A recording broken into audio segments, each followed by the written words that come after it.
আমি মনে করি মানে আমাদের পেশাটা হচ্ছে আমার কাছে সবচেয়ে সর্বশ্রেষ্ঠ পেশা।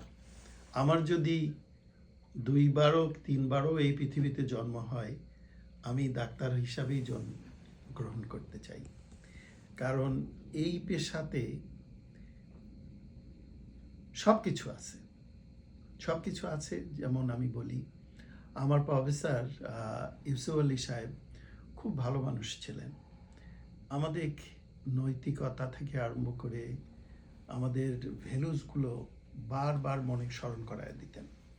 উনি বলতেন, বাবা, তোমরা টাকার পিছনে ছুটো না, তোমরা ভালো করে লেখাপড়া করো, ভালো ডাক্তার হও, টাকাই তোমার পিছনে ছুটবে, 2 হাত ভরে দেবে তোমাকে।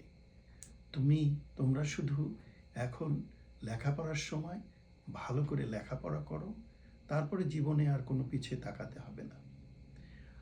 আমি এভাবে বলি,